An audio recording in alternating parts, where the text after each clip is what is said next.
오늘 예배는 그동안 안내해드렸던 대로 이제 침례식이 진행됩니다. 오늘 예배 후에 진행되죠. 어제 부부가 함께 믿음을 고백하면서 침례 교육을 잘 받았습니다. 두 분의 삶을 다 듣기에는 조금 짧은 시간이었지만 그래도 감동적인 믿음의 고백을 나누게 되었습니다. 부부가 함께 침례를 받는 만큼 한 사람 한 사람에게도 귀한 은혜의 시간이 되기를 바라고, 또 가정이 새롭게 출발하는, 주님의 가정으로 새롭게 출발하는 그런 시작점, 출발점이 되기를 축복합니다. 또 출발하는 자리에는 항상 응원이 필요하죠. 성도님들이 함께 와서 축복하고 응원하는 그런 침례식이 되기를 소망합니다. 자, 오늘은 침례를 받는 두 분을 위해서 침례 이후의 삶에 대한 이야기를 해보고자 합니다. 몇 주 전 침례식에 대해서 말씀을 나눌 때 침례식은 잘 믿어서 받는 것이 아니라 믿음을 시작하면서 받는 것이라는 이야기를 했습니다. 자, 그런데 믿음을 시작하는 입장에서 보자면 내가 정말 믿음을 시작한 것이 맞는지 의심이 들 때가 있습니다. 교회를 다니기는 다니고 말씀을 들을 때 좋은 말씀인 것 같아서 마음에 감동이 찾아오기는 하는데, 또 가끔씩 기도하고 싶은 마음이 들고 예수님을 믿는 것 같이 느껴질 때가 있는데 그게 그렇게 분명하지 않다는 것이죠. 오래 가지도 않습니다. 주일 예배를 마치고 문 밖으로 나가면 갑자기 밀려드는 삶의 바쁨 때문에, 다양한 일 때문에 내게 잠깐 내린 것 같은 그 믿음이 사라지기도 하고, 또 찾아볼 수 없고 세상과 별로 다르지 않은 그런 모습을 발견하기 때문이죠. 삶을 들여다보면 정말 예수님을 잘 믿는 분들과 같이 뚜렷한 색깔은 보이지 않고 희미한, 그렇게 색깔이 있는 듯 없는 듯, 교회를 다녀야 하는지 다니지 말아야 하는지도 모르는 그런 애매모호한 상태에 놓여 있는 자신을 발견하게 됩니다. 그래서 침례를 받기로 하고 나서도 침례를 받는 게 맞는지, 내가 잘 받았는지, 받아야 되는지 긴가민가 할 때가 있죠. 확실한 믿음이 보이지 않기 때문입니다. 그런데 여기서 분명히 짚고 넘어가야 하는 부분이 있습니다. 우리의 믿음이 희미한 색깔을 갖고 시작하는 이유는 우리가 시작한 믿음이 아니었기 때문입니다. 이 점이 참 중요합니다. 로마서 5장 8절입니다. 우리가 아직 죄인 되었을 때에 그리스도께서 우리를 위하여 죽으심으로 하나님께서 우리에 대한 자기의 사랑을 확증하셨느니라. 아멘. 우리가 아직 죄인 되었을 때 하나님이 먼저 우리를 사랑하셨고 예수님께서 먼저 우리를 위해 십자가에 못 박혀 죽으셨습니다. 죄인이었던 우리가 잘해서 하나님의 자녀가 된 것이 아니라 일단 자녀라는 자리에 서게 하시고 그 다음에 잘하도록 하신다라는 이야기죠. 그래서 우리의 믿음은 내가 얼마나 예수를 잘 믿고 있느냐, 얼마나 뜨겁게 믿고 있느냐로 확인할 수 있는 것이 아닙니다. 내가 뜨거운 믿음을 가지고 모든 일에 정말 불과 같은 열정으로 하나님의 일을 매달린다고 해서 내 믿음을 확인하는 것이 아닙니다. 하나님께서 내 삶에 들어오고 계시는가? 나는 아직 변하지 않았지만 불같은 뜨거움 같은 건 보이지 않지만 그래도 하나님께서 나라는 사람에 대해서 계획을 가지고 계시며 나를 위해 일하고 계심을 조금이라도 인정하고 있는가? 그런 기대감이 있는가? 또 하나님이 나를 사랑하신다는 그 사실을 믿는가로 확인하는 것입니다. 나는 아직 하나님을 사랑하는지 잘 모르겠지만 그래, 하나님이 나를 사랑하시기는 하는구나 라는 생각이 들면 그것이 믿음의 흔적이죠. 초점은 내가 얼마나 분명하느냐가 아니라 하나님께 있다는 것입니다. 그래서 우리가 가장 크게 믿음을 확인하는 순간이 언제인지 아십니까? 내가 신앙생활을 잘할 때 나의 믿음을 확인하는 게 아니라 내가 가장 못난 그 순간에, 내가 가장 실패했다고 여겨지는 내 죄, 나의 민낯을 직접 들여다보는 그 순간에 주님 나를 도와주시옵소서, 나를 구원해 주시옵소서라는 고백이 나올 수밖에 없는 그 처참한 자리가 내 믿음이 가장 불타는 자리입니다. 나에게 초점이 맞춰진 것이 아니라 하나님께 초점이 맞춰지기 때문이죠. 내가 할 수 없다고 포기하는 그 순간, 하나님의 사랑을 붙잡을 수밖에 없는 그 순간, 우리는 비로소 우리의 믿음을 가장 확실하게 확인할 수 있게 됩니다. 침례를 받으면서 믿음의 출발을 하는 사람들은 사실 잘하고 싶어도 잘할 수 없는 사람들이에요. 뛰기도 전에 기록을 확인하는 것과 같습니다. 아니, 이제 출발선에 서서 준비 땅 하는데 무슨 기록을 측정하겠습니까? 일단 출발을 해야 중간중간 기록도 확인하는 것이죠. 출발하는 지금, 출발해야 하는 지금, 아직은 희미한 믿음일지 모르나 나를 시작하게 하신 하나님께서 나의 희미한 믿음의 색깔을 확실하게 만드실 것이니, 오늘 침례를 받으시는 분들, 그리고 모든 성도님들, 이 자리에서 예배드리는 모든 성도님들이 하나님의 일하심 속에서 살아가시기를 소망합니다. 자, 그렇다면 이제 우리가 침례를 받게 됨으로 출발하게 되었습니다. 그렇다면 그 이후로는 어떻게 될까요? 하나님은 침례 이후에 우리의 삶을 어떻게 이끌어 가실까요? 오늘 본문은 고린도 교회의 이야기를 담고 있습니다. 가끔 이제 신앙 운동을 하시는 분들 중에 초대교회로 돌아가자 이렇게 운동을 하시는 분들이 계십니다. 어려울 때, 교회가 핍박받을 때 순교자의 정신으로 살았던 그런 뜨거운 믿음을 그리워하는 열정으로 그런 신앙 운동을 펼치는 것이겠죠. 그런데 한편으로 저는 초대교회로 돌아가면 큰일 나겠구나라는 생각을 하기도 합니다. 왜냐하면 처음 교회가 시작될 그 당시에는 아직 신앙의 기준이 바로 서질 않아서 교회마다 잡음이 너무 많았기 때문이에요. 교회마다 갈등하고 교회마다 다투고 사도로 온 자들을 부정하고 바울을 밀어내고 예수님이 아닌 다른 복음을 받아들이는 경우도 많습니다. 그러니까 이단이 흔하게 침입을 해서 교회를 흔들어 놓고 나가는 일들이 빈번하게 있었다는 것이죠. 그래서 신약 성경의 대부분이 그렇게 이런 수많은 문제를 안고 있는 초대교회의 이야기들입니다. 그래서 이 수많은 문제들을 우리 교회가 다 안고 있다고 생각하면 저는 너무 힘들 것 같아요. 고린도 교회도 수많은 문제를 안고 있었습니다. 우상의 문제, 성도들끼리 갈등하는 문제, 갈등을 넘어서 소송까지 해야 하는 문제, 교회가 찢어질 위기에 처해야 한 그런 문제들이 있었고, 또 거짓된 신앙을 가진 자들도 많았으며 교만한 자들도 득실득실했습니다. 신비주의에 빠져서 다른 사람의 신앙을 무시하는 일도 있었습니다. 이런 수많은 문제가 있었는데 그 중에서 가장 심각한 문제는 문제를 안고 있었으면서도 불구하고 문제인 줄 몰랐습니다. 원래 그런 것이라고 생각했던 것이죠. 그래서 답답한 마음에 바울이 이렇게 이야기를 합니다. 고린도전서 9장 26절부터 27절입니다. 그러므로 나는 다름질하기를 향방 없는 것 같이 아니하고 싸우기를 허공을 치는 것 같이 아니하며 내가 내 몸을 쳐 복종하게 함은 내가 남에게 전파한 후에 자신이 도리어 버림을 당할까 두려워함이로다. 아멘. 바울은 복음을 가장 열심히 전했던 사람 중에 한 사람입니다. 그랬던 바울이 뭐라고 하냐면 나도 하나님께 버림을 당할 수 있다라고 이야기를 합니다. 굉장히 충격적인 이야기죠. 복음을 위해서 열심히 살았고 복음을 전하고 수많은 교회를 세우고 전도를 했는데 정작 나 자신이 하나님께로부터 버림을 받을 수 있다라고 선언하고 있는 것입니다.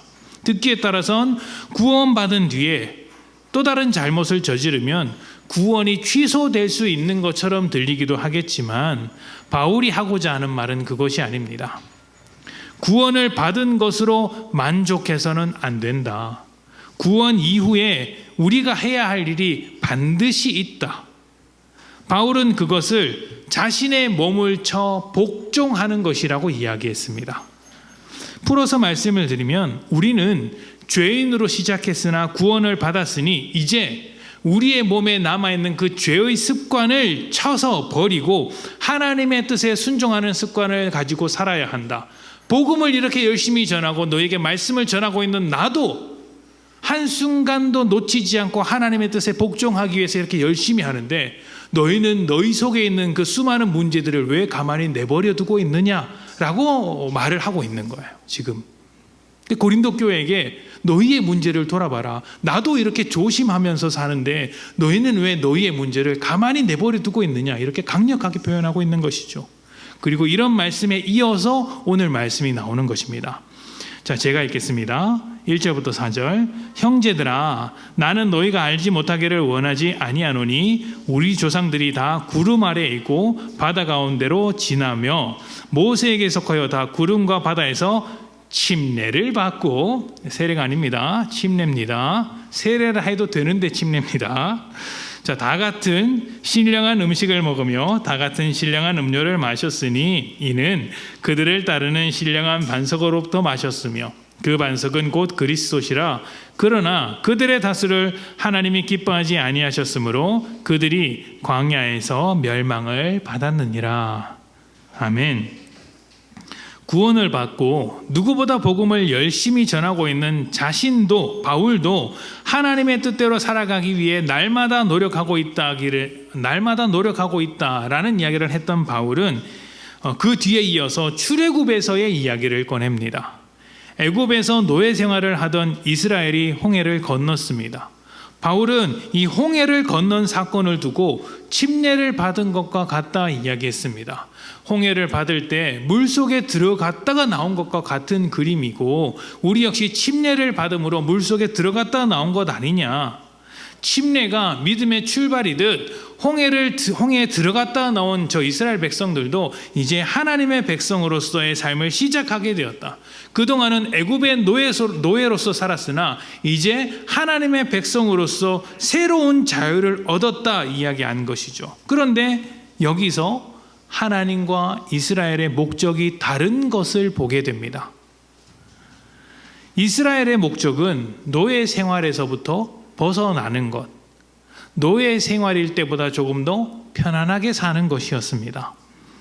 그동안 압제했던 애굽에서 탈출하였고 이제 노예라는 신분을 벗었으니 자유를 얻었으니 모든 것이 좋아질 것이다, 모든 것이 나아질 것이라는 어떤 낙관적인 시각을 가지고 이 사건을 대하고 있었던 것이죠. 그런데 현실은 어떻습니까? 막상 노예 생활을 벗고 나니 눈앞에 광야가 보입니다.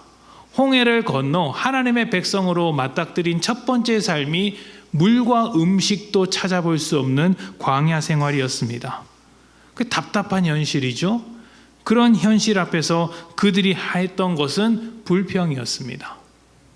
하나님이 왜 우리를 이런 자리로 이끌고 오셨나?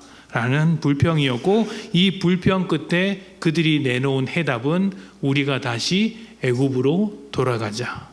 노예 생활하던 때가 차라리 낫다. 괜히 자유를 얻었다. 하나님의 백성 된 것이 오히려 나쁘다. 애굽으로 돌아가자라는 것이었습니다. 왜 그랬을까요? 이들은 왜 홍해를 건너고 자유를 얻었음에도 불구하고 애굽으로 돌아가자고 했을까요? 그들은 자유를 원했지만 자유가 주는 무게와 책임을 이해하지 못했기 때문입니다.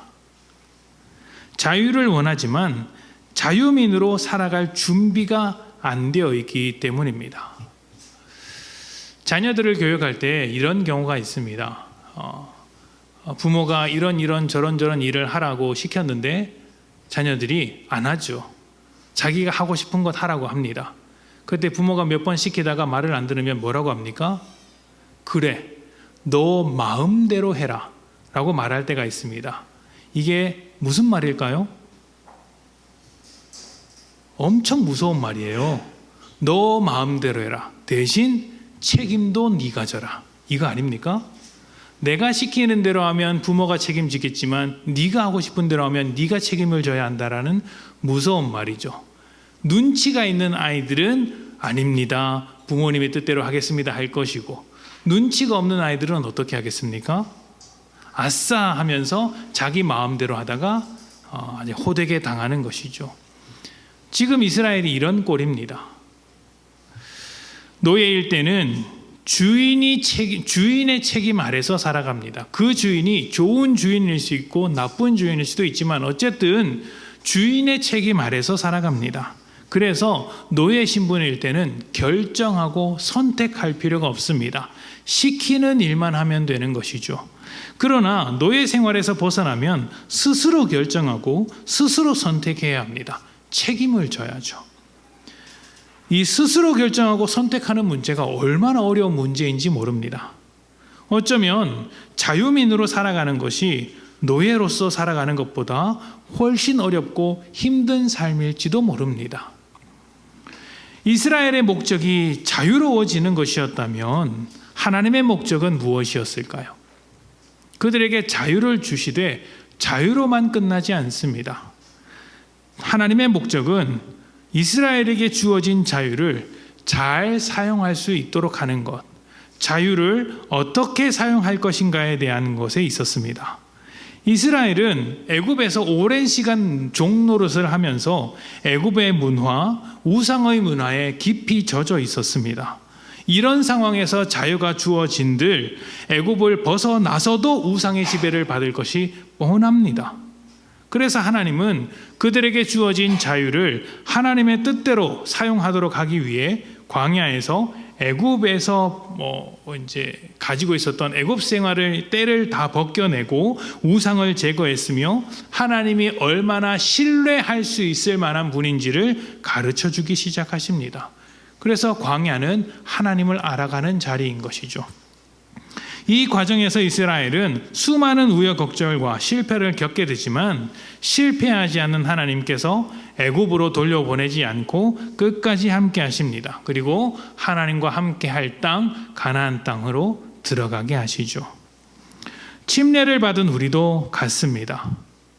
침례를 통해 죄에 대하여 자유함을 고백한 우리는 이제 하나님께서 주신 이 자유를 어떻게 사용할 것인지를 고민하게 됩니다. 그래서 여러분, 침례를 받기 전보다 침례를 받은 후가 훨씬 더 복잡해요. 예수를 믿기 전보다 예수를 믿은 다음이 훨씬 더 어렵습니다. 수준이 다른 거예요. 왜냐하면 예수를 믿은 다음에는, 침례를 받은 다음에는 적어도 어떻게 살아가야 할 것인가에 대한 고민이 하나쯤은 더 늘어나기 때문입니다. 그 전에는 먹고 사는 걱정이 전부였다면 이제는 하나님의 뜻대로 살아가는 고민을 해야 합니다. 그것도 세상이라는 거센 파도가 몰아치는 가운데 그런 고민을 해야 합니다.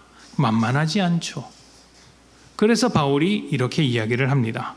빌립보서 1장 29절입니다. 쉬운 성경이 조금 더 나을 것 같아서 제가 쉬운 성경으로 준비했습니다. 한번 봅시다. 우리 다 같이 봉독할까요? 29절입니다. 주보에 나와 있는 쉬운 성경을 읽으면 되겠습니다. 시작.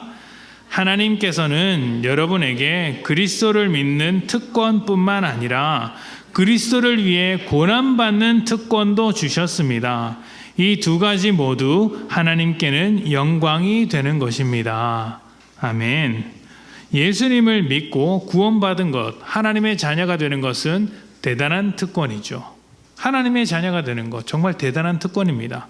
그런데 구원을 받는 것만큼이나 대단한 것이 고난을 받는 특권이라고 이야기를 합니다. 고난을 받는 것도 특권이다라고 소개하고 있는 거예요.